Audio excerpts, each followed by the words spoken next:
Dhananjay Chaudhary, chemistry lecture. आप सबका Shri Shyam education group of Chandwaji में आप सबका हार्दिक अभिनंदन है। बीएससी पार्ट थर्ड में हम unit second metal ligand bonding in transition metal complex में हम सीएफटी का काफी अध्ययन कर लिया था। लास्ट में सीएफटी में हमारे पास में जो सीएफटी है लिमिटेशन ऑफ सीएफटी, क्रिस्टल और फील्ड क्षेत्र सिद्धांत की कमियां, यानी कि हमारे पास में जो संकुल यौगिक है, संकुल यौगिक में पास में किस प्रकार मेटल लिगेंड की बॉन्डिंग होती है, इसको बेहतरीन नाम वैज्ञानिक ने सबसे बढ़िया उपयुक्त तरीके से समझाया। ठीक है, जो भी विभिन्न सिद्धांत में कमियां थी उन कमियों को दूर करते हुए बेहतरीन नामक वैज्ञानिक ने सीएफटी के द्वारा संकुल यौगिकों में मेटल और लिगेंड में जो बॉन्ड बनता है उसको उचित प्रकार से समझाया। देखो मैंने ये बताया कि संकुल यौगिकों के अंदर जो बॉन्डिंग होती है वो 100% आयनिक होती है, 100% आयनिक होती है। लेकिन ये तथ्य कई संकुल यौगिक के अंदर थोड़ा सा अनुपयुक्त है। जैसे हमारे पास में K2 इरिडियम Cl6, इस संकुल यौगिक में इस संकुल यौगिक का अध्ययन करने पर इनके ESR स्पेक्ट्रम प्राप्त किया तो वहां हमें प्राप्त होता है कि यह आयनिक व सैचुरेटेड दोनों प्रकृति का संकुल यौगिक है। यानी कि मैंने ये बताया कि हमारे पास में संकुल यौगिक है वो आयनिक प्रकृति के होते हैं। कैसे होते हैं? आयनिक प्रकृति के होते हैं। ठीक है, लेकिन इस संकुल यौगिक के अध्ययन से यानी कि हमें इसके ऊपर ESR स्पेक्ट्रम का एक आलेख प्राप्त करने पर इसमें हमने देखा कि यहाँ पे हमारा जो ग्राफ है उस ग्राफ में यानी कि जो हमारे पास में आयनिक प्रकृति का ग्राफ होता है, इसमें आयनिक गुण होते हैं, मेटल लिगेंड के बीच में आयनिक गुण होते हैं, उसका जो ग्राफ है उसके ESR स्पेक्ट्रम है वो हमें स्मूथ प्राप्त होता है। और जो हमारे पास में सैचुरेटेड होता है वो हमारे पास में आयनिक प्रकृति के लिए है और सैचुरेटेड प्रकृति वाला ESR स्पेक्ट्रम है, ESR स्पेक्ट्रम रफ प्राप्त होता है। यानी कि हमारे पास में इस संकुल यौगिक का ESR स्पेक्ट्रम हम देखें, उस ESR स्पेक्ट्रम में हमारे पास जो ग्राफ है वो ग्राफ दो प्रकार का प्राप्त होता है। ठीक है, यानी कि इसमें हमारे पास में ये एब्जॉर्प्शन है, ठीक है। अब देखो यहाँ पे हमारे पास में इसको हम कहते हैं सैचुरेटेड प्रकृति है, संयोजक प्रकृति। और यूनिट स्टेट हमारे पास में है, हमारे पास में एक डॉटेड लाइन है, मेरे पास में जिगजैग लाइन है, इसको कहते हैं जिगजैग एलिमेंट लाइन। वो सैचुरेटेड के लिए है और हमारे पास स्मूथ वाली है वो आयनिक के लिए है। अब हम कह सकते हैं कि जो मैंने बताया कि सीएफटी के अनुसार हमारे पास में मेटल लिगेंड की जो बॉन्डिंग है वो आयनिक प्रकृति की होती है, लेकिन कई यौगिकों में, कई संकुल यौगिकों में आयनिक व सैचुरेटेड दोनों होते हैं। इसका अध्ययन हमने इस संकुल यौगिक जो हमारे पास में इरिडियम वाला संकुल यौगिक है इसका हमने स्पेक्ट्रम प्राप्त किया। ESR स्पेक्ट्रम प्राप्त करने पर इसके जो ग्राफ में हमें दो प्रकार की विभिन्नताएं नजर आई, उसमें हमारे पास में स्मूथ और जिगजैग दोनों लाइनें प्राप्त हुई हैं। ठीक है, यानी कि इसमें 30% गुण सैचुरेटेड है और 70% गुण कैसे हैं, इसमें आयनिक गुण है। इसलिए हम कह सकते हैं कि ये हमारे पास में एक सीएफटी की लिमिटेशन है, सीएफटी की हमारे पास में कमी है। अर्थात हमारे पास में सीएफटी ने कहा 100% आयनिक है, लेकिन ये 100% आयनिक नहीं होता। सीएफटी की दूसरी कमी देखिए। सीएफटी सिद्धांत के आधार पर, सीएफटी सिद्धांत के आधार पर, सीएफटी सिद्धांत के आधार पर लिगेंड के बंध सामर्थ्य का अध्ययन नहीं किया जा सकता। यानी सीएफटी सिद्धांत है, सीएफटी सिद्धांत ने मुख्य रूप से सेंट्रल मेटल आयन पर अभी फोकस किया है, इसलिए यही बताया गया पास में लिगेंड की बंध सामर्थ्य है उसका हमें इसके बारे में उचित जानकारी से नहीं है। ठीक है, इसके अलावा उसने जो सीएफटी सिद्धांत में, सीएफटी सिद्धांत में केवल सेंट्रल मेटल आयन या परमाणु में जो संकरण होता है उसमें जो हमारे पास में बी कक्षक है उनको अधिक प्रकार से ऊपर अधिक फोकस किया है।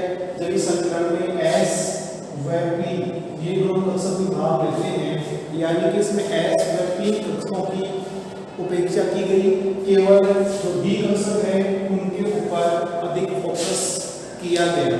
अर्थात हम कह सकते हैं कि हमारे पास में जो लिगेंड, हमारे पास में सेंट्रल मेटल आयन की जो संकरण अवस्था होती है उस संकरित अवस्था में डी कक्षक है, उन डी कक्षकों पर अधिक फोकस किया गया है। ठीक है, यानी संकरण में हमारे पास संकरण होता है, हमारे पास में sp3d2 संकरण है, इसमें s कक्षक भी है, p कक्षक भी है और d कक्षक भी है, लेकिन यहाँ पे d कक्षक है उसको अधिक फोकस किया गया है, जबकि यहाँ पे s व p कक्षक की यहाँ पे क्या की गई है, उपेक्षा की गई है। ठीक है, नेक्स्ट कमी है हमारे पास में सीएफटी सिद्धांत के आधार पर हमारे पास में प्रबल क्षेत्र लिगेंड है, दुर्बल क्षेत्र लिगेंड है, उनकी उचित व्याख्या नहीं की गई कि हमारे पास में इनमें कौन सा लिगेंड प्रबल क्षेत्र लिगेंड है, कौन सा दुर्बल क्षेत्र लिगेंड है, उनकी प्रबलता कैसी होगी, उनकी व्याख्या इस सिद्धांत के द्वारा नहीं की गई।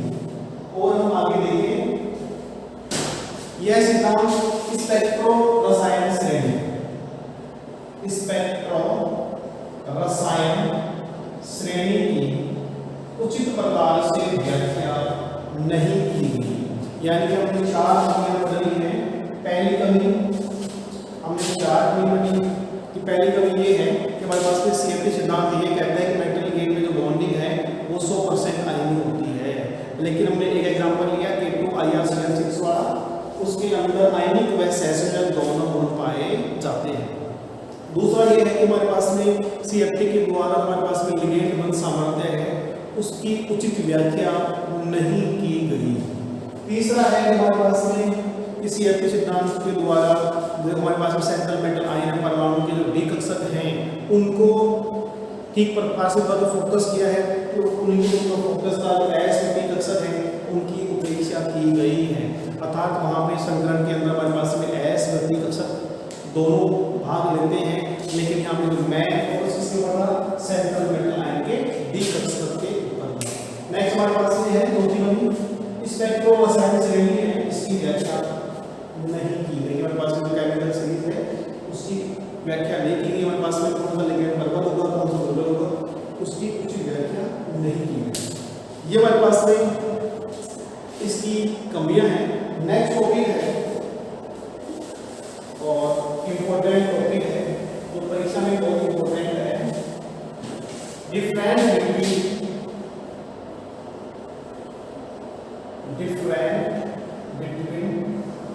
VBD and CFT। संयोजकता बंध सिद्धांत और क्रिस्टल क्षेत्र सिद्धांत है, इसमें क्या समानताएं हैं, क्या विभिन्नताएं हैं, उनको हम देखेंगे। तो हम एक साइड में लेंगे VBD और एक साइड में लेंगे CFT। इसका पूरा नाम है संयोजकता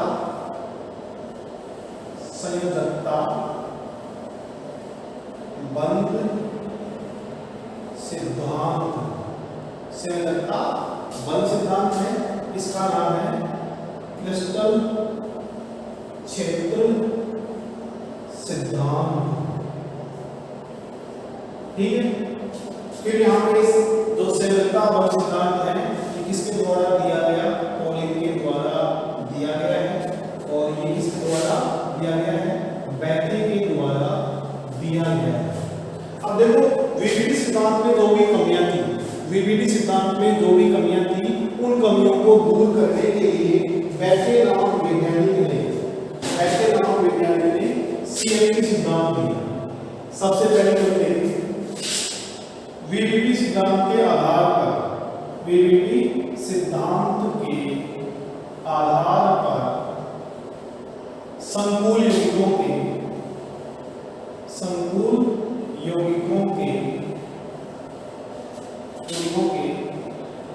विलयन के रंग की व्याख्या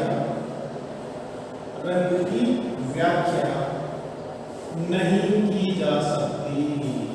यानी कि वीबीडी सिद्धांत के आधार पर जो संकुल यौगिक है उनका रंग जिस प्रकार का होता है उसकी व्याख्या नहीं की जा सकती, जबकि सीएमपी सिद्धांत के आधार पर संकुल यौगिकों के विलयन के रंग की व्याख्या डीडी संक्रमण या आवेश स्थानांतरण के द्वारा की जा सकती है। यानी कि जो वीबीडी सिद्धांत है हमारे पास में संकुल यौगिक है, उसका रंग किस प्रकार का, उसका विलयन है किस प्रकार का रंग देता है, उसकी व्याख्या हम वीबीडी सिद्धांत के आधार पे नहीं कर सकते, जबकि हम सीएमपी सिद्धांत के आधार पर संकुल यौगिकों के रंग की व्याख्या हम डीडी संक्रमण और आवेश स्थानांतरण के द्वारा कर सकते हैं। हमने आवेश स्थानांतरण में हमने एग्जांपल KMnO4 K2Cr को क्वेश्चन में देखा था कि हमारे पास में KMnO4 जो हमारे पास में एक हमने एग्जांपल लिया था कौन सा, PiH2O6 प्लस के संकुल में हमने देखा था यहाँ पे एक इलेक्ट्रॉन डीडी संक्रमण के द्वारा वन रिप्रेजेंट कर रहा था, ठीक है, ये बैक्टीरियल स्टोर हुआ था, उसकी व्याख्या हमने की थी सीएमपी के अंदर जो डीडी संक्रमण था उसमें। यानी कि हमारे पास में जो वीबीडी सिद्धांत है उसमें संकुल यौगिक के रंग की व्याख्या नहीं होती।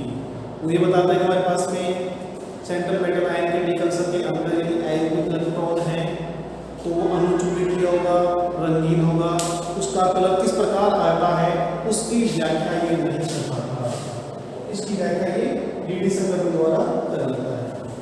नेक्स्ट हम देखें वीबीडी सिद्धांत के आधार पर डीडी संक्रमण की व्याख्या, डीडी संक्रमण की या डी कक्षकों का विभाजन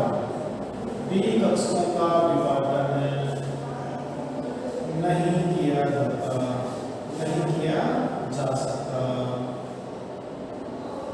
यानी कि वीबीडी सिद्धांत के अंदर तो डी कक्षकों का विभाजन है कि उसी में इसी में जो डिवाइडेशन होता है वो नहीं किया जा सकता, जबकि सीएमपी के आधार पर डी कक्षकों का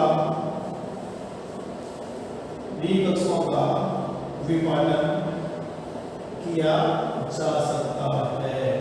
यानी कि हमने डी कक्षकों का विभाजन किया था दो भागों में, T2G में इसी के अंदर, और फिर हमारे पास में टेट्राहेड्रल, ऑक्टाहेड्रल, स्क्वायरहेड्रल, उसमें सभी में हमने डी कक्षकों का विभाजन किया। नेक्स्ट है वीबीडी सिद्धांत के आधार पर, वीबीडी सिद्धांत के आधार पर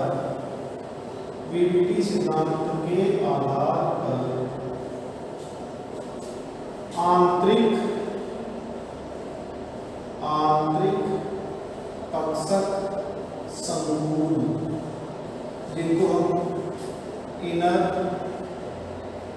ऑर्बिटल कॉम्प्लेक्स बाह्य कक्षक संकुल, बाह्य कक्षक संकुल, आउटर ऑर्बिटल कॉम्प्लेक्स की व्याख्या नहीं की जा सकती। यानी कि मेरे पास में वीपीडी करी थी, वीपीडी सिद्धांत के आधार पर हमारे पास में संकरण में आंतरिक डी कक्षक भाग ले रहे हैं, आयतन डी भाग ले रहे हैं, यानी कि हमारे पास में चक्रण है वो आंतरिक कक्षक संकुल है या बाह्य कक्षक संकुल है, या हमारे पास में निम्न चक्रण संकुल है या हाई फील्ड संकुल है, उसकी व्याख्या हम वीपीडी सिद्धांत के आधार पर नहीं कर सकते। जबकि सीएफटी के आधार पर हम inner orbital complex and outer orbital complex की व्याख्या कर सकते हैं। यानी कि सीएफटी के आधार पर हम हमारे पास में निम्न चक्रण संकुल, उच्च चक्रण संकुल कहते हैं, जो हमारे पास में इनर वाला है उसको हम कहते हैं निम्न चक्रण संकुल या आंतरिक कक्षक संकुल, इसको हम कहते हैं उच्च चक्रण संकुल, उच्च चक्रण संकुल। इनकी व्याख्या कौन करता है? सीएफटी करता है, और वीपीडी सिद्धांत के आधार पर नहीं कर सकते। फिर हमारे पास नेक्स्ट है, चौथा है संकुल के वीपीडी के आधार पर संकुल के ज्यामिति की विकृति की व्याख्या नहीं की जा सकती। हमारे पास में जो वीपीडी सिद्धांत के आधार पर जो ज्यामिति है जो कई बार विकृति होती है उसकी व्याख्या हम उसके आधार पर नहीं कर सकते। जबकि सीएफटी के आधार पर संकुल यौगिकों के ज्यामितीय विकृति को जॉन टेलर प्रभाव या जॉन टेलर इफेक्ट के द्वारा समझाया जा सकता है। यानी कि अपने चार को दोबारा देखें। वीपीडी का पूरा नाम होता है बैलेंस बॉन्ड थ्योरी, सीएफटी का पूरा नाम है क्रिस्टल फील्ड थ्योरी। वीपीडी सिद्धांत किसने दी? पॉलिंग ने। सीएफटी किसने दी? बैथे नाम वैज्ञानिक ने। वीपीडी सिद्धांत में जो भी कमियां थी उन कमियों को दूर करके और बैथे ने सीएफटी सिद्धांत दिया जो काफी हद तक सफल भी रहा, लेकिन उसमें थोड़ी कमियां थी। ठीक है, अब यहाँ पहली कमी है कि हमारे पास में वीपीडी सिद्धांत के आधार पर संकुल यौगिक किस प्रकार रिप्रेजेंट करते हैं उसकी व्याख्या वीपीडी सिद्धांत के द्वारा हम नहीं कर सकते। जैसे हमारे पास में टाइटेनियम S2 वाला जो संकुल यौगिक है वो बैंगनी कलर का होता है, उसका बैंगनी रंग कैसे आता है उसकी व्याख्या हम वीपीडी सिद्धांत के आधार पर नहीं कर सकते हैं। जबकि सीएफटी सिद्धांत है वो संकुल यौगिकों के विलयन के रंग की व्याख्या डीडी संकरण के द्वारा आसानी से करता है। इसके अलावा आवेश स्थानांतरण के द्वारा भी हमारे पास में यौगिकों में जो रंगीय प्रवृत्ति है उसकी व्याख्या कर सकता है। नेक्स्ट है वीपीडी सिद्धांत के आधार पर डी कक्षकों का विपाटन नहीं किया जा सकता। हमारे पास में जो सीएफटी सिद्धांत के आधार पर डी कक्षकों का विपाटन है दो भागों में होता है, T2G और EC में होता है।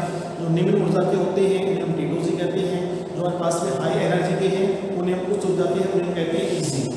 उनका विपाटन हम इसमें नहीं कर सकते। सीएफटी के आधार पर डी कक्षकों का विपाटन हम आसानी से कर सकते हैं, दो भागों में डिवाइडेशन हो जाता है। जब लिगेंड मेटल के संपर्क में आता है तो हमारे पास में रिपल्सन के कारण वहाँ पे जो एनर्जी तो समवर्स रिपल्सन है उनकी जो एनर्जी है वो क्या हो जाती है, अलग अलग हो जाती है। उनको दो भागों में डिवाइड कर देते हैं, T2G में और EC में।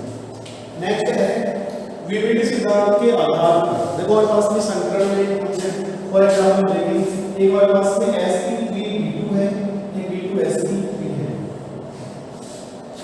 दोनों में ही अष्टफलकीय ज्यामिति होती है, दोनों में ही sp3b2 संकरण है, दोनों में बॉन्ड एंगल 90 डिग्री है, लेकिन यहाँ पे sp3b2 है, यहाँ पे b2sp3 है। ऐसा क्यों होता है? देखो, वीवीडी सिद्धांत के आधार पर हम इसकी व्याख्या नहीं कर सकते कि हमारे पास में ये वाला होगा संकरण होगा, उसे कहते हैं निम्न चक्रण संकुल, निम्न चक्रण संकुल कहते हैं, या आंतरिक कक्षक संकुल कहते हैं, या लो स्पिन कॉम्प्लेक्स। और ये वाला पास में कौन सा होगा? तो ये वाला होगा sp3b2 से हमारे पास में बिंदु बाहर में हमारे हैं, इसको हम क्या कहेंगे? बाह्यतम कक्षक संकुल कहेंगे, या हमारे पास में आई फील्ड कॉम्प्लेक्स, आई स्टील कॉम्प्लेक्स। ये वाला होगा b2sp3 होगा आंतरिक लिंक्स बनाएंगे, उसे कहेंगे आंतरिक कक्षक संकुल। देखो, जब वीवीडी सिद्धांत के अंदर परवलयिक क्षेत्र प्रेजेंट होता है, परवलयिक क्षेत्र के विषय में क्या होता है? हमारे पास में डी कक्षक के अंदर जो भी इलेक्ट्रॉन प्रेजेंट है उनका युग्मन हो जाता है, और युग्मन होने से आंतरिक डी कक्षक काम में आते हैं। आंतरिक डी कक्षक काम में आने से हमारे पास में कॉम्प्लेक्स है, उसका चक्रण कैसा होता है? निम्न चक्रण संकुल कह दें, या आंतरिक कक्षक संकुल कह दें, या लो फील्ड लो स्पिन कॉम्प्लेक्स कह दें, तीनों एक ही है। अगर हमारे पास में ये वाला b2sp3 हो, और यदि हमारे पास में जो हमारे पास में संकुल यौगिक है, उस संकुल यौगिक में भाग लेने वाला लिगेंड दुर्बल क्षेत्र लिगेंड होता है, उस स्थिति में सेंट्रल मेटल आयन के डी कक्षकों का युग्मन नहीं होता। उस कंडीशन में हमारे पास में संकरण में बाह्यतम डी कक्षक काम में आते हैं, जिन्हें हम उच्च चक्रण संकुल कह दें, या बाह्यतम कक्षक संकुल कह दें, या उच्च हाई स्पिन कॉम्प्लेक्स कहते हैं। ठीक है, इनकी व्याख्या हम CFT के आधार पर कर सकते हैं, जबकि वीवीडी इसकी व्याख्या नहीं कर सकती। नेक्स्ट है वीवीडी संकुल ज्यामिति की विकृति की व्याख्या नहीं करते। हमारे पास कोई कॉम्प्लेक्स है, सिंपल कॉम्प्लेक्स है, उसकी जो ज्यामिति है वो डिस्टॉर्टेड हो या विकृति उत्पन्न होती है, वो क्यों होती है उसकी व्याख्या हम वीवीडी के आधार पर नहीं कर सकते। जबकि हमारे पास में जो CFT है, CFT के आधार पर हमारे पास में ज्यामिति विकृति है, उसको हम जॉन टेलर इफेक्ट के द्वारा समझा सकते हैं। नेक्स्ट हम पढ़ेंगे जॉन टेलर इफेक्ट क्या होता है, नेक्स्ट वीडियो में आएगा। ठीक है, नेक्स्ट हम देखेंगे, नेक्स्ट हम देखेंगे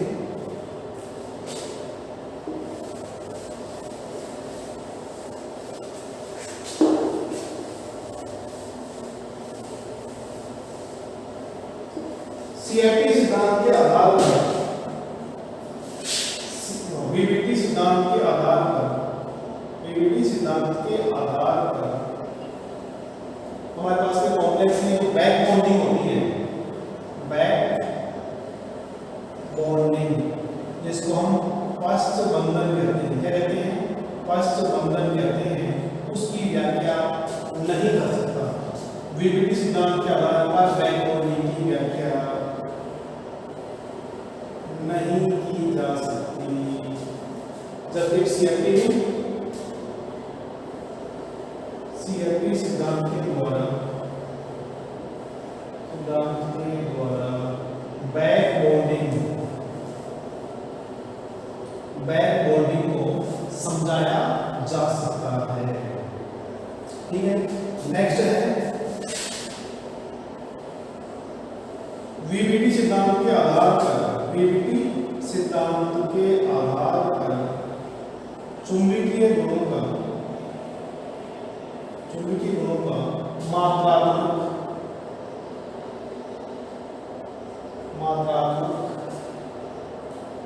या मात्रात्मक जो परिमाण है उसकी व्याख्या नहीं की जा सकती। हमारे पास में जो चुंबकीय गुणों की मात्रात्मक व्याख्या वीवीडी के आधार पर नहीं कर सकते, जबकि CFT के आधार पर चुंबकीय गुणों की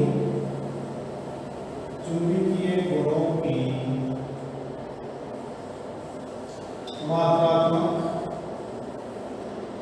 परिमाण की व्याख्या की जा सकती है, यानी कि इसकी मात्रात्मक गुण है उनकी व्याख्या हम कर सकते हैं। नेक्स्ट है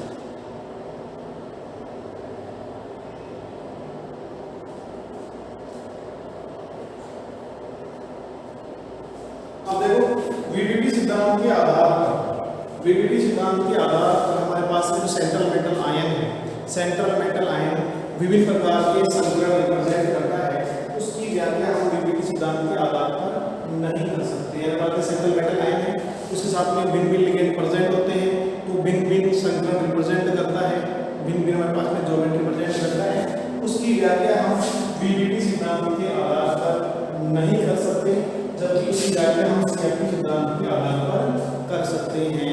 यानी वास्तव में एक ही प्रकार का सेंट्रल मेटल आयन है, वो भिन्न भिन्न लिगेंडों के साथ में भिन्न भिन्न बॉन्डिंग करता है, भिन्न भिन्न हमारे पास में ज्योमेट्री भी होती है, बॉन्ड एंगल भी होता है, संगठन भी होता है, उसकी व्याख्या हम सीएफटी सिद्धांत के आधार पर कर सकते हैं, वीपीटी सिद्धांत के आधार पर नहीं कर सकते।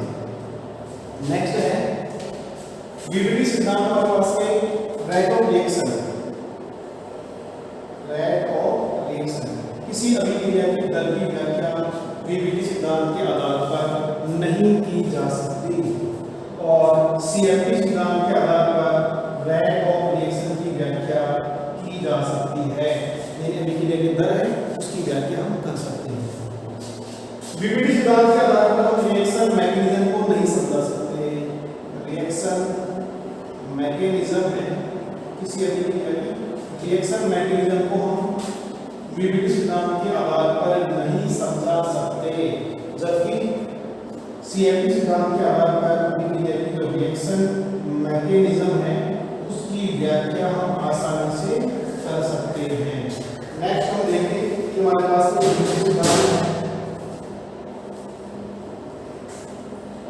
वीपीटी सिद्धांत के आधार पर metal ligand bonding, metal ligand bonding कैसी होती है, सहसंयोजक प्रकृति होती है। कैसी होती है पास में सहसंयोजक, ठीक है। ये मेटल लिगेंड बॉन्डिंग है वो कैसी होती है, सहसंयोजक होती है, जबकि सीएफटी सिद्धांत के आधार पर मेटल लिगेंड जो बॉन्डिंग है वो कैसी होती है, आयनिक प्रकृति की होती है। यानी सीएफटी सिद्धांत ये कहता है कि हमारे पास में मेटल लिगेंड की जो बॉन्डिंग हो रही है वो कैसी है, सहसंयोजक। यानी इसमें क्या होता है कि हमारे पास में जो लिगेंड के बड़े हुए कक्षक हैं वो सेंट्रल मेटल आयन के अधिकतर डी कक्षक के अंदर अपने बॉन्ड पे डोनेट करके और वहां पर उप सहसंयोजक बंधों का निर्माण करते हैं, ठीक है। यानी इसकी बॉन्डिंग कैसी है, सहसंयोजक है, जबकि सीएफटी सिद्धांत ये कहता है मेटल लिगेंड की बॉन्डिंग है वो कैसी है, आयनिक प्रकृति की है। कैसी है वो, आयनिक प्रकृति की। नेक्स्ट हम देखते हैं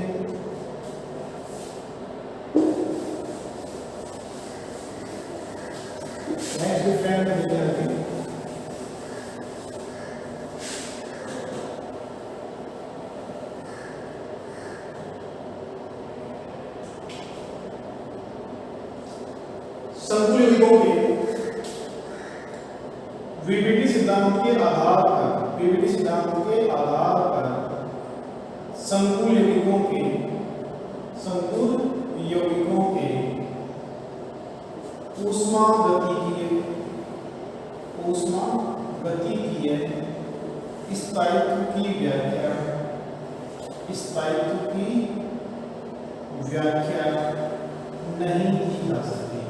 वीपीटी सिद्धांत के आधार पर संकुल यौगिकों के जो ऊष्मा गतिकीय स्थायित्व है उसकी व्याख्या नहीं की जा सकती, जबकि सीएफटी सिद्धांत के आधार पर, सीएफटी सिद्धांत के आधार पर इसकी व्याख्या हम कर सकते हैं।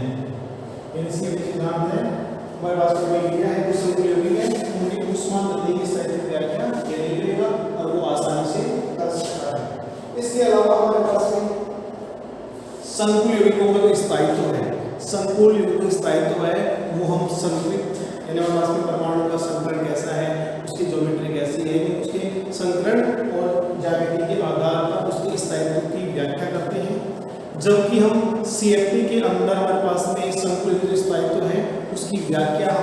CFSE क्रिस्टल क्षेत्र स्टेबलाइजेशन यानी क्रिस्टल क्षेत्र विपाटन ऊर्जा के माध्यम से हम संतुलन के स्थायित्व की व्याख्या करते हैं। हमारे पास में डिफरेंट होते हैं, 8 डिफरेंट हो गए हैं। आराम से एग्जाम में क्वेश्चन आता है, बहुत इंपॉर्टेंट क्वेश्चन है कि सीएफटी में बीबीटी के अंदर जो सिद्धांत है उनकी तुलना कीजिए तो हम आसानी से तुलना कर सकते हैं।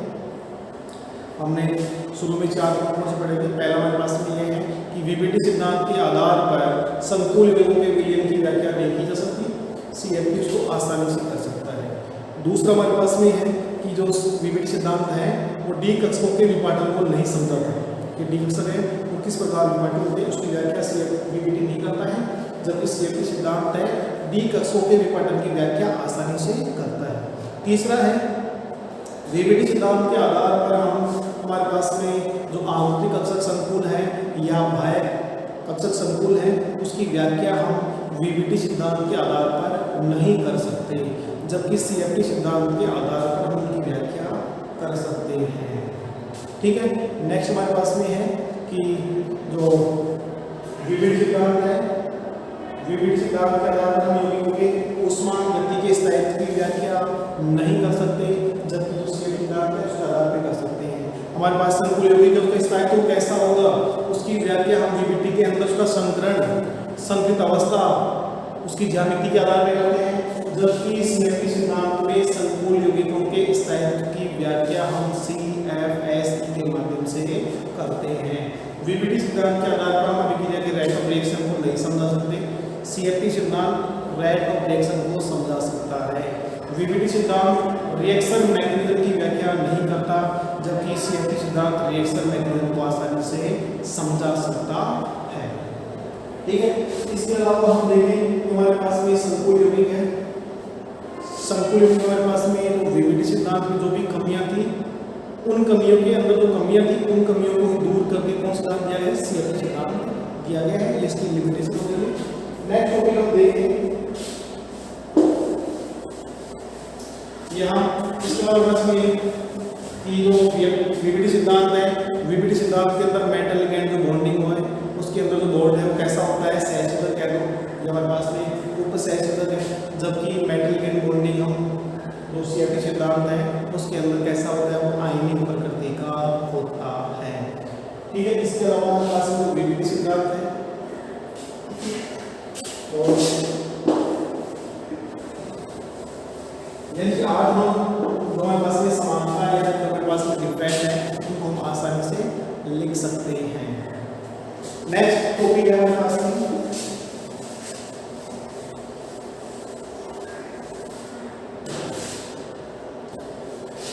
संकरण तत्वों के चुंबकीय गुणधर्म,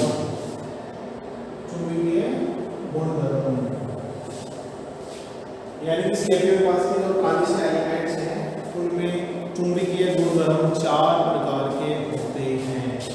4 प्रकार के होते हैं। पहला हमारे पास में अणु चुंबकत्व, दूसरा है प्रति चुंबकत्व और तीसरा है हमारे पास में फेरोचुंबकीय और तीसरा है प्रति फेरो चुंबकत्व। इसको हम इसमें कहते हैं पैरा मैग्नेटिक और डाया मैग्नेटिज्म और ये फेरो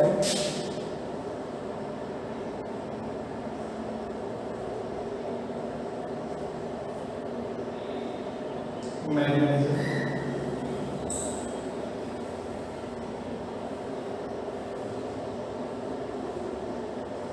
और ये है एंटी फेरो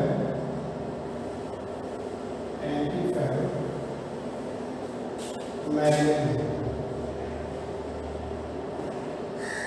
यानी कि ट्रांजिशन मैग्नेटिज्म है वो 4 प्रकार के होते हैं। पहला क्लास में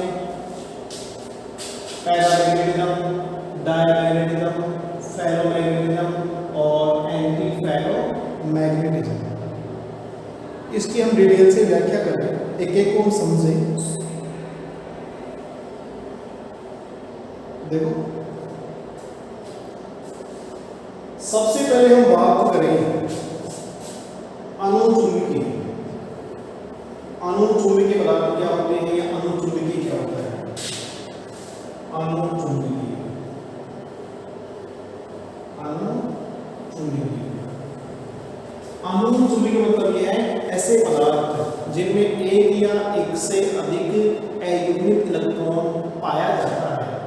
यानी कि हमारे पास में इनके जो सेंट्रल मेटल आयन हैं उनके डी कक्षकों में यदि एक या एक से अधिक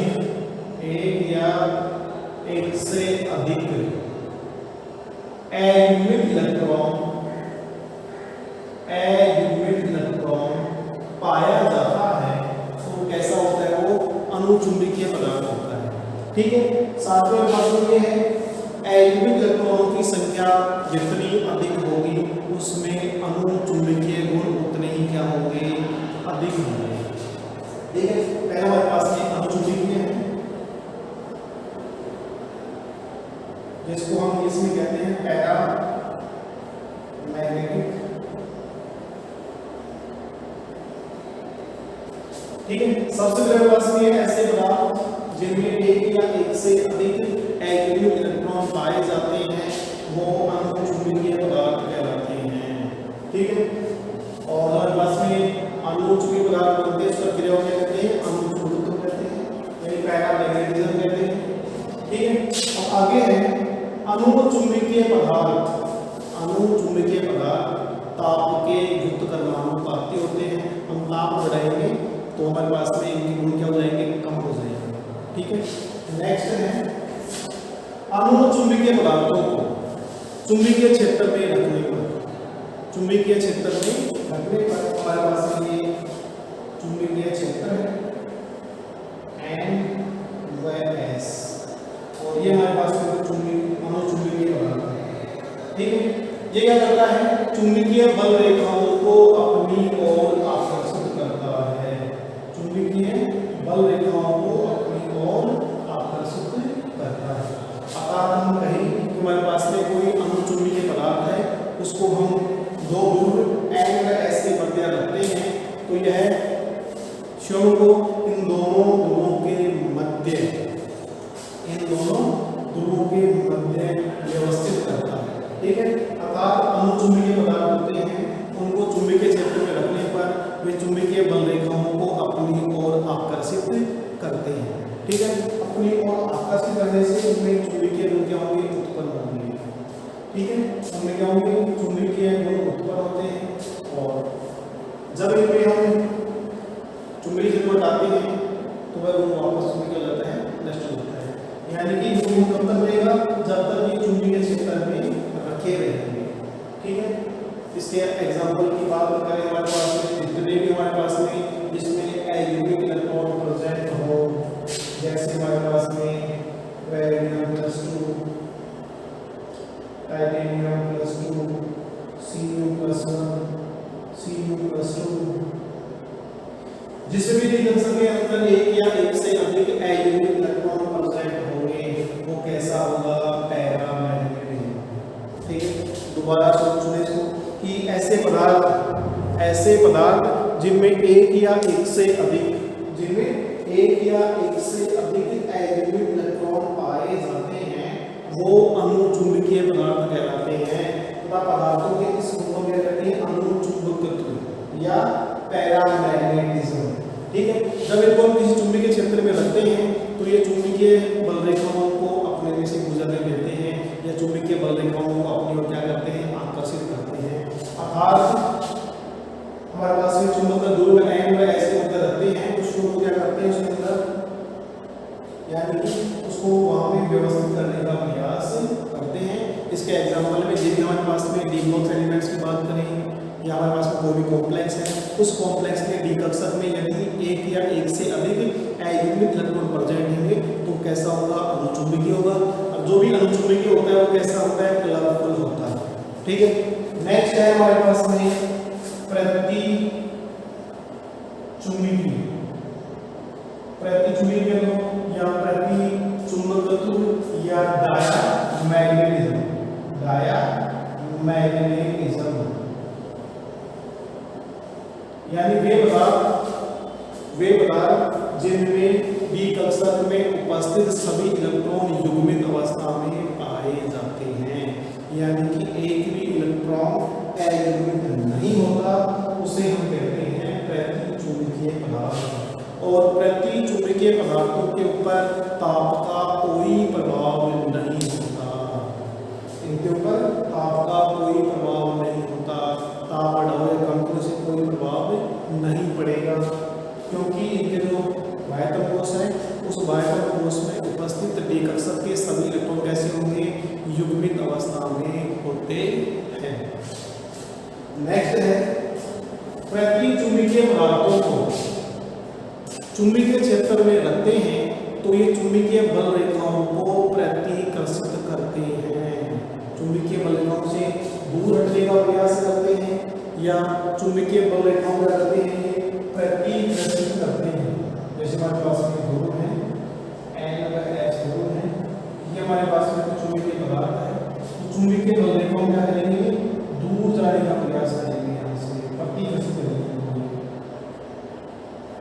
ठीक है, दूसरा हो गया कि प्रतिचुंबकीय जो पदार्थ है, प्रतिचुंबकीय पदार्थ किसी भी चुंबकीय क्षेत्र में रखते हैं तो ये चुंबकीय बल रेखाओं को क्या करते हैं, प्रतिकर्षित करते हैं। ठीक है, नेक्स्ट है इनके ऊपर ताप का कोई प्रभाव नहीं होता। आप इनको कितना भी गर्म करो या ठंडा करो, इनके ऊपर ताप का कोई प्रभाव नहीं होता। और हमारे पास में जो भी कॉम्प्लेक्स हैं इनके अंदर D कक्षक के अंदर युग्मित अवस्था में इलेक्ट्रॉन पाए जाते हैं, जैसे जाइरेन +2 है, Cu+1 है, स्कैंडियम +3 है, टाइटेनियम +4 है। यानी जितने भी हमारे पास में युग्मित अवस्था में इलेक्ट्रॉन पाए जाते हैं वो होते हैं प्रतिचुंबकीय पदार्थ। ठीक है, इन दोनों की व्याख्या होगी। यानी अनुचुंबकीय पदार्थ में क्या होते हैं, यानी कि इनमें एक या एक से अधिक अयुग्मित इलेक्ट्रॉन पाए जाएंगे और इसमें सभी इलेक्ट्रॉन युग्मित अवस्था में पाए जाएंगे। ठीक है, इसको अंदर जब हम अनुचुंबकीय पदार्थ को किसी चुंबकीय क्षेत्र में रखते हैं तो यह चुंबकीय बल रेखाओं को अपनी ओर आकर्षित करते हैं और जब तक ये आगे रखेगा ये चुंबक की भांति व्यवहार करेगा। कैसा होगा, यह चुंबक की भांति व्यवहार करता है। जबकि हमारे पास जो प्रतिचुंबकीय पदार्थ है, प्रतिचुंबकीय पदार्थ को हम चुंबकीय बल रेखाओं में यानी N और S के मध्य पर रखेंगे तो अपने पर यह चुंबकीय बल रेखाओं को क्या करेगा, प्रतिकर्षित करेगा या अपने से दूर करेगा, उनका रिपल्सन करेगा। ठीक है, और प्रतिचुंबकीय पदार्थों के ऊपर ताप का कोई प्रभाव नहीं होता है, इनके ऊपर ताप की भूमिका कुछ भी नहीं होती है। नेक्स्ट हम बात करें लोहे चुंबकीय पदार्थ। चुंबकीय पदार्थ में लोहे चुंबकीय पदार्थ। तीसरा है फेरो मैग्नेटिज्म या लोहे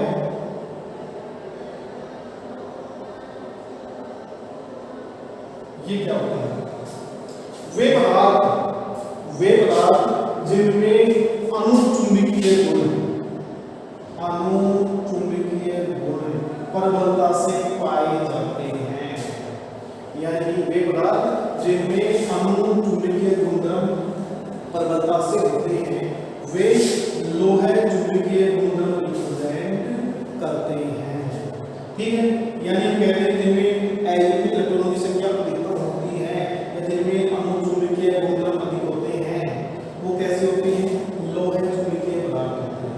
ठीक है, इनमें मुख्य रूप से हमारे पास में FeCO है, इससे बड़े सभी यौगिक हैं वो लोहे चुंबकीय गुणधर्म रिप्रेजेंट करते हैं या फेरो मैग्नेटिज्म गुण रिप्रेजेंट करते हैं। ठीक है, यानी कि हम कह सकते हैं कि हमारे पास में लोहे चुंबकीय पदार्थ है, उसको यदि हम चुंबकीय क्षेत्र के मध्य रखते हैं तो वह चुंबकीय बल रेखाओं को बहुत प्रबलता से अपनी ओर आकर्षित करता है या स्यों में से होकर वो गुजरने देता है और स्थायी चुंबक का निर्माण कर देता है। स्थायी चुंबक का निर्माण कर लेता है। लोहे चुंबक क्या हमारे पास है दोबारा, यानी कि वे यौगिक जिनके अंदर अणु चुंबकीय गुण कैसा होता है, प्रबलता से होता है, जिनमें एटॉमिक इलेक्ट्रॉनों की संख्या अधिकतम हो। ठीक है, इसमें मुख्य रूप से कॉम्प्लेक्स होगा, किस का हो सकता है, Fe का हो सकता है, CO का हो सकता है, Na का हो सकता है। ठीक है, जब चुंबकीय बल रेखाओं यानी कि हमारे पास में जो फेरामैग्नेटिज्म है, इसमें इसका कोई पदार्थ है, ठीक है, या लोहे चुंबकीय पदार्थ को हम चुंबकीय बल रेखाओं के मध्य रखते हैं तो वह चुंबकीय बल रेखाओं को अपने में से होकर गुजरने देता है या उनको प्रबलता से अपनी ओर आकर्षित करता है। ऐसी कंडीशन में क्या होता है, वो एक स्थायी चुंबक की भांति व्यवहार करता है। यानी कि आप चुंबकीय बल रेखाएं हैं या चुंबकीय क्षेत्र को आप हटा देंगे तो भी वह चुंबक की भांति व्यवहार करता है। ठीक है, इस स्थिति में क्या होता है, हमारे पास में जो डोमेन है, इनके जो हमारे पास में डोमेन है, उनका विन्यास एक हमारे पास में उनका विन्यास इस प्रकार विन्यासित हो जाता है। ठीक है, अब देखो हमारे पास में एक आता है क्यूरी ताप। क्यूरी ताप क्या होता है, ऐसा टेम्परेचर, ऐसा ताप, यानी कि वह मैक्सिमम ताप जिसके ऊपर हमारे पास में जो चुंबक स्थायी चुंबक बना है वो वापस अणु चुंबकीय गुण में रिप्रेजेंट हो जाता है। उस ताप को हम क्यूरी ताप कहते हैं और क्यूरी ताप को हम टीसी के द्वारा रिप्रेजेंट करते हैं। Cm क्यूरी यानी टेम्परेचर। दोबारा समझें कि हमारे पास में कोई भी लोहे चुंबकीय पदार्थ है, लोहे चुंबकीय पदार्थ को किसी भी प्रबल चुंबकीय क्षेत्र में रखते हैं तो रखने पर वह चुंबकीय बल रेखाओं को बहुत ही प्रबलता से अपनी ओर आकर्षित करता है। अर्थात हम कह सकते हैं वह चुंबकीय बल रेखाओं को स्वयं से होकर गुजरने देता है। इस कंडीशन के अंदर वो स्थायी चुंबक की भांति व्यवहार करता है। आप चुंबकीय क्षेत्र को हटा लेंगे तो भी वह चुंबक की भांति व्यवहार करेगा, क्योंकि इसमें क्या होता है, यह अपने तो डी कक्षक में हमारे पास में डोमेन है, डोमेन के अंदर हमारे पास में इलेक्ट्रॉनों का चक्रण है, वो एक ही दिशा में हो जाता है। ठीक है, अब आगे क्या होता है हमारे पास में कि ये जो हमारे पास में लोहे चुंबकीय पदार्थ है वो स्थायी चुंबक की भांति व्यवहार करता है। इसको वापस क्या बनाना है, अणु चुंबकीय पदार्थ बनाना है। इसको क्या करेंगे, गर्म करेंगे।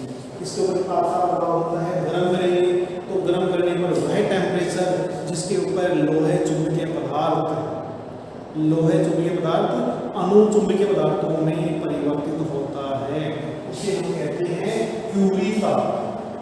उसे क्या कहते हैं, क्यूरी ताप कहते हैं। और क्यूरी ताप को हम टीसी के द्वारा रिप्रेजेंट करते हैं। इस संकुल के अंदर हमारे पास में FeCO जो भी संकुल यौगिक है वो हमारे पास में कैसे होते हैं, लोहे चुंबकीय पदार्थ होते हैं। नेक्स्ट हमारे पास में है प्रति लोहे चुंबकीय पदार्थ। प्रति लोहे चुंबकीय पदार्थ,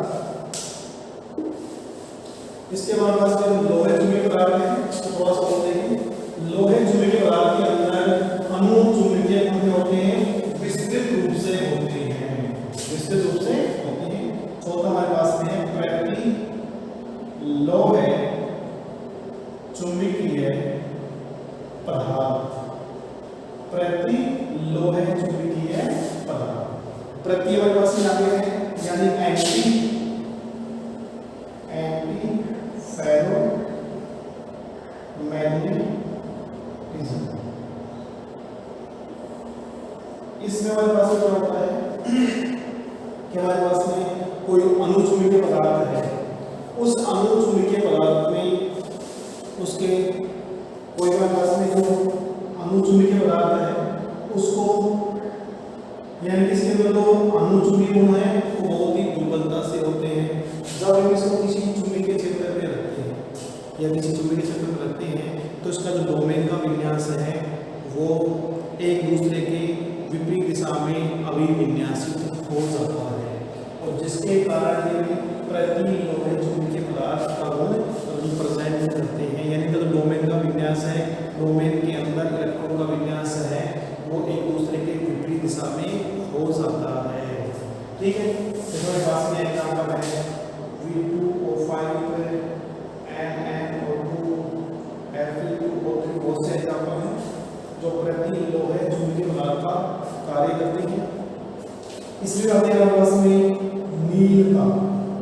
नील ताप क्या होता है, यानी हमारे पास में एंटी फेरोमैग्नेटिज्म के अंदर जब डोमेन के इलेक्ट्रॉनिक विन्यास है, इलेक्ट्रॉनिक कॉन्फ़िगरेशन है, इलेक्ट्रॉनिक चक्रण है, वो एक दूसरे के विपरीत दिशा में अभिविन्यासित होने पर हम उसको गर्म करते हैं, तो गर्म करने पर वह टेम्परेचर जिसके ऊपर वह वापस यानी कि एंटी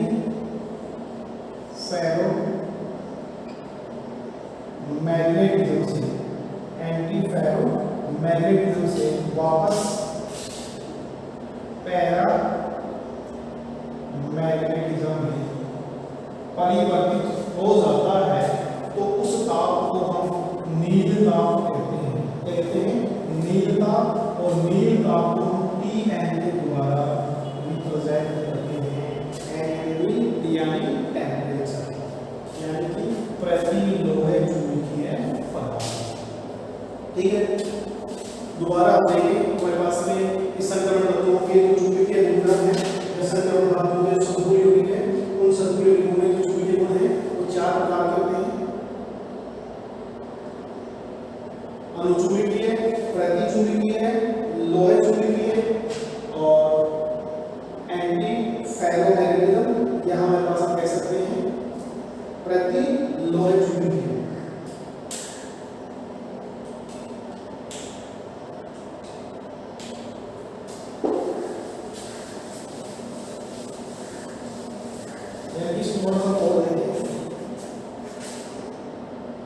लोहे प्रति लोहे चुंबकीय पदार्थ, प्रति यानी विपरीत, यानी कि जो लोहे चुंबकीय पदार्थ से क्या हो विपरीत हो। इसमें क्या होता है, प्रति लोहे चुंबकीय पदार्थ के गुण हैं वो लोहे चुंबकीय पदार्थ के क्या होते हैं विपरीत होते हैं। ठीक है, इसमें जब हम किसी लोहे प्रति लोहे चुंबकीय पदार्थ को चुंबकीय क्षेत्र के मध्य रखते हैं, तो चुंबकीय क्षेत्र के मध्य रखने पर उसके डोमेन के अंदर इलेक्ट्रॉनों का चक्रण है वो क्या होता है एक दूसरे के विपरीत दिशा में हो जाता है, एक दूसरे के विपरीत दिशा में हो जाता है। यह किसी प्रकार का चुंबकीय गुण रिप्रेजेंट नहीं करता है। अगर हम इसको गर्म करते हैं, गर्म करने पर यह वापस गर्म करने पर इसको हमने गर्म किया, गर्म करने पर वह टेम्परेचर जिसके ऊपर यह अणु चुंबकीय पदार्थ में परिवर्तित हो सके उसे हम कहते हैं नील ताप, जिसको हम Tn के द्वारा रिप्रेजेंट करते हैं। ठीक है, आज हमारे पास ये है संकरण तत्वों के संपूर्ण यौगिकों के चुंबकीय गुण, यानी जिसमें हमारे पास में ट्रांजिशन एलिमेंट्स हैं, उनके जो बने हुए जो कॉम्प्लेक्स हैं वो किस प्रकार चुंबकीय गुण रिप्रेजेंट करते हैं। 4 प्रकार के हमने डिटेल से पढ़ लिए हैं। ठीक है, ये भी दूसरी परीक्षा में कई बार आता है। ठीक है, यानी आज हम क्या पढ़ा है, एक तो CFT की लिमिटेशन वो भी इम्पोर्टेंट है, CFT में क्या क्या लिमिटेशन है। उसके पश्चात हमने क्या पढ़ा है कि जो हमारे पास में VVT और CFT सिद्धांत है उनमें क्या कंपैरिजन है, क्या समानता है, क्या विभिन्नता है। फिर हमने पढ़ा है संकरण तत्वों से बने संकुल यौगिकों में चुंबकीय गुणधर्म। ठीक है, आज के लिए इतना ही पर्याप्त है। धन्यवाद।